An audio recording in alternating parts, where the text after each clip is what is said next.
Hello everyone.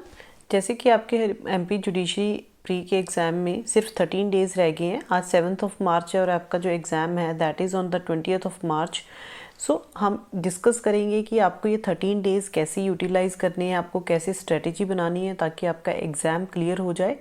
First of all आपको क्या करना है कि आपको जितने हो सके आपको उतने एमसीक्यूज़ सॉल्व करने हैं, कि बिकॉज़ जितने आप एमसीक्यूज़ सॉल्व करोगे उतना ही आपका कॉन्फिडेंस बूस्ट होगा और उतनी ही आपकी प्रिपरेशन होगी। ठीक है, अब आपने जितनी थ्योरी पढ़ ली वो इनफ है, उसके बाद आपने कोई भी नई चीज़ नहीं पढ़नी है। ठीक है, जितना आपने पढ़ लिया, जितने नोट्स बना लिए वो मोर देन इनफ है, क्योंकि जितना पढ़ो उसको अच्छे से पढ़ो।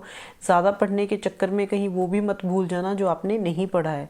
लॉ के एग्ज़ाम्स में क्या होता है कि बेसिकली ये मेमोराइज़ करने की ही होती है। आपको सेक्शंस, ठीक है, क्या दिया हुआ है, टाइटल्स, ये आपको सारी चीज़ें लर्न करनी पड़ती हैं। पनिशमेंट्स क्या हैं जो इंपॉर्टेंट होती हैं, लैंडमार्क जजमेंट्स, ठीक है, करंट अफेयर्स आ जाते हैं। तो इतना कुछ है कि आप, ठीक है, लास्ट में आके हमें क्या होता है कि हम इतना सब कुछ देख के हमारा कॉन्फिडेंस जो लेवल है वो कई बार लो हो जाता है जब हम टेस्ट सीरीज़ ज्वाइन करते हैं और उसमें हमारे कम मार्क्स आ जाते हैं, या फिर जब हम एमसीक्यू सॉल्व करने लगते हैं कई बार हमसे नहीं सॉल्व हो पाते हैं। तो स्टूडेंट्स का क्या है कि वहाँ पे वो डीमोटिवेट हो जाते हैं। फर्स्ट ऑफ ऑल आपको मोटिवेटेड रहना है इन 13 डेज़ में जितना हो सके।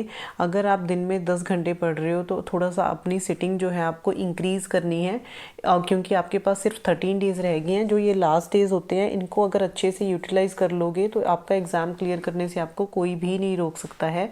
जो रिवीजन है वो सबसे ज़्यादा इम्पॉर्टेंट होती है, क्योंकि जितना भी आपने पहले पढ़ा हुआ है अगर आप अब रिवाइज़ नहीं करोगे तो एग्ज़ाम में ऑब्वियसली आपको 4 ऑप्शंस, वो पास के ऑप्शंस दिए होते हैं, तो आपको क्या होगा वहाँ पे कन्फ्यूजन हो जाएगी 2 ऑप्शंस में और आपको नहीं पता चलेगा कि उसका आंसर क्या है।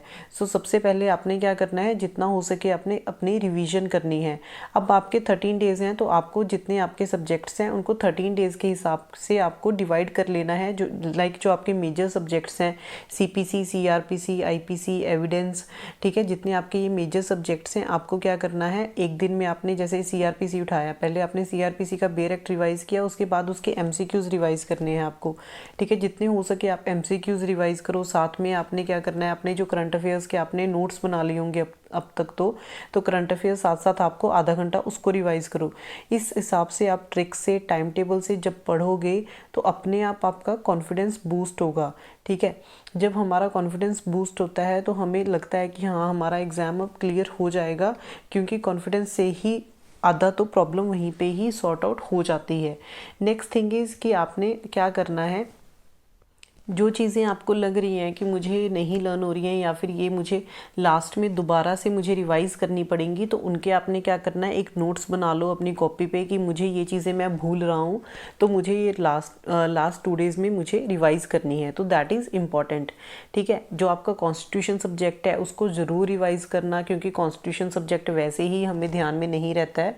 तो लास्ट में आपने कॉन्स्टिट्यूशन सब्जेक्ट को आपने अच्छे से करना है। जितने भी आपके मेजर, ठीक है, जो आपका कवर करते हैं पोर्शन, तो आपको उनको ज़्यादा फोकस करना है और उनको ज़्यादा ध्यान देना है। और जो शॉर्ट सब्जेक्ट हैं वो तो आप दिन में 2-2 3-3 वैसे ही रिवाइज़ कर सकते हो। ठीक है, आपने अब तक क्या किया होगा, अपना जो बेयर एक्ट्स हैं, ठीक है, उनको ही रीडिंग दो, उनकी इलस्ट्रेशंस को अच्छे से पढ़ो, बाकी बुक्स वगैरह कुछ नहीं पढ़नी है। प्री एग्ज़ाम के लिए अगर आप बेयर एक्ट्स को अच्छे से रिवाइज़ कर लोगे ये लास्ट 13 डेज़ में तो आप एग्ज़ाम को ईजीली क्रैक कर सकते हो। नेक्स्ट इंपॉर्टेंट थिंग इज़ जो आपके लास्ट का, ठीक है, लास्ट डे है जो आपका एग्ज़ाम से एक दिन पहले 19 को आपको क्या करना है, उस दिन थोड़ा रिलैक्स रहना है। उस दिन आपको ज़्यादा नहीं पढ़ना है। जैसे अपना रात को 10 बजे अपने बुक्स बंद कर देनी है, या फिर आपने शाम तक ही, मैं आपको सजेस्ट करूँगी आप अपना पढ़ो, उसके बाद अपना रिलैक्स करो, वॉक पे चले जाओ या फिर कुछ भी, क्योंकि जितना आपका माइंड रिलैक्स होगा उतना ही आप रात को सो पाओगे। नहीं तो अगर आप टेंशन में रात को नहीं सोओगे, सुबह आपका फ्रेश माइंड नहीं होगा, आधा काम तो आपका वहीं पे ही ख़राब हो जाता है।